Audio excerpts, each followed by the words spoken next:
As a member of the National Board of Athletes United for Peace and a longtime jock, while I really had a soft spot for anywhere in the world with the Olympics, and certainly Rio, I was really hoping it came here. I have a good friend, Gordon Thompson, who used to be a track coach at Loyola DePaul, and I think he's at a school called St. Francis now outside of Pittsburgh. Mm-hmm. And he was the guy who said to me, and he trains Olympic athletes and takes teams around, developmental teams around the world. He had said early on, no way will Chicago get the Olympics unless Obama is elected president. And that was really the long shot. Yes. When Obama became the president, I thought it gave us a chance. And, you know, a lot of progressives and well-meaning people, some who would like the Olympics but didn't want the hassle, were really down on the Olympics from the get.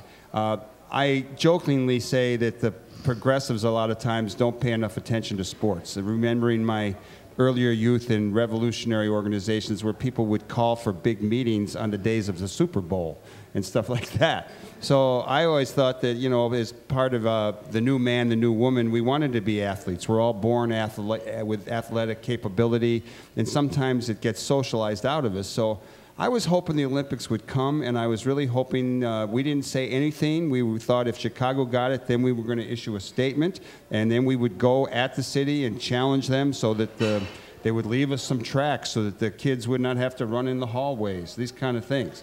It's over. I'm amazed at how quickly, once the decision was made yesterday, it was just, that's it. It's fine. Well, what's interesting to me is that there's some pieces of this that shouldn't be over. As you know, through my work with the Community Media Workshop, I have a cable show.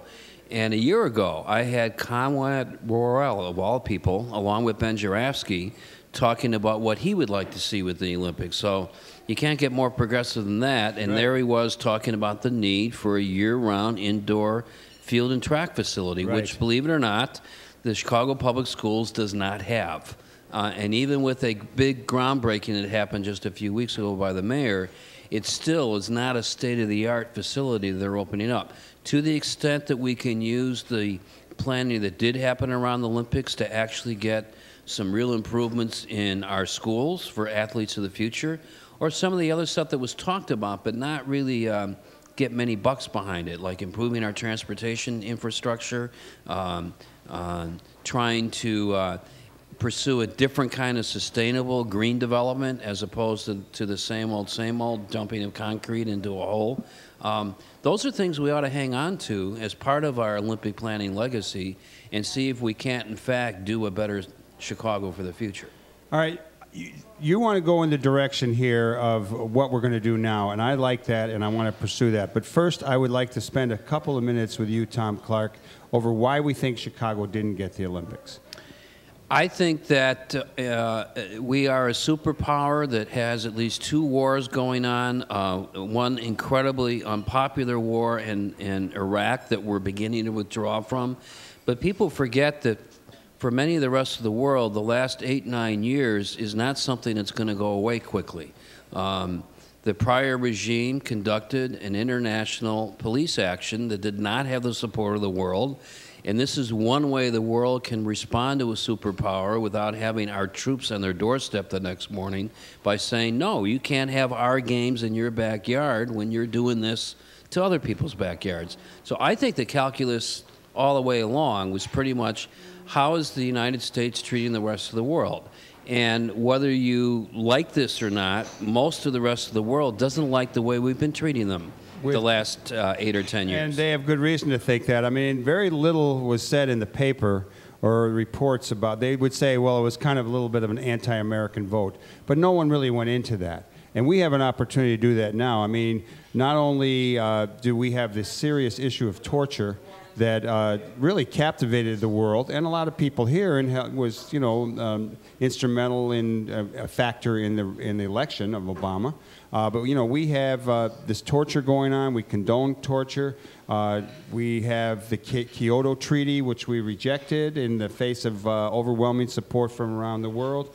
You mentioned military troops at people's doorsteps. You know, we've garrisoned the planet. We have over 500 military bases, and all in all, I mean, the odds were really against us. I think so, and I think when you put in the particular politics of the International Olympic Committee, which is not exactly considered to be one of the cleanest, most open, transparent governing bodies, it is, in and of itself, a bunch of aristocrat elites, many of whom aren't even athletes, who have wonderful social calendars and every 2 to 4 years get a chance to play on the world stage a bit. This really wasn't in the cards for us, much like New York lost 4 years ago. I really always thought it would be Rio or Madrid. Well, you picked them. I actually was getting kind of optimistic and saying, you know, I think we're gonna happen. Well, but this was tough because, of course, we were all supposed to be for the Olympics, and let me reiterate that it is something that I love to watch. I just didn't think Chicago, in its development history, with what we've done with public housing in the last 10 years, what's going on with even that great front porch park called Millennium Park, people still haven't come to grips with however successful that project is, but it's perhaps a good metaphor for what we're talking about here. Millennium Park cost about 10 times what it was predicted. It was 3 years late, and we and our kids and their kids are going to be paying the debt service on it for the next 20, 30, 40 years. And that's not the way Millennium Park was sold to us.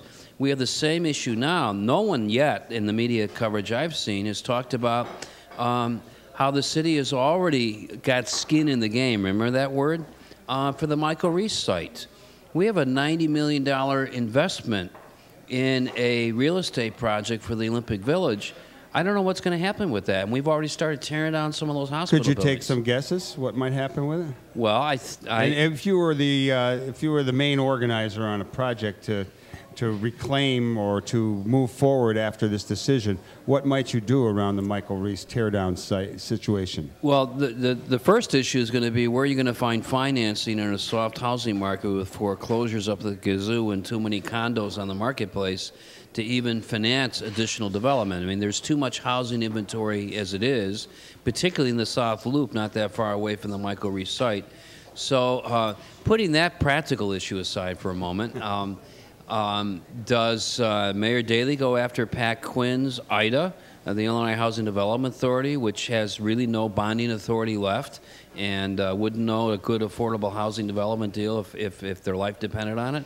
Or is this the mayor going after the Obama administration to get a special allocation of HUD funds to underwrite it? Well, that's probably not quite the kind of housing that Daley was planning to build on the Michael Reese site, but I don't know how he can do it without some kind of public help.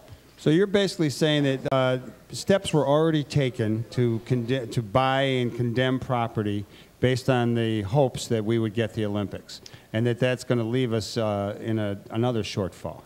It certainly is, or a different kind of development that maybe people were counting on. Take Washington Park.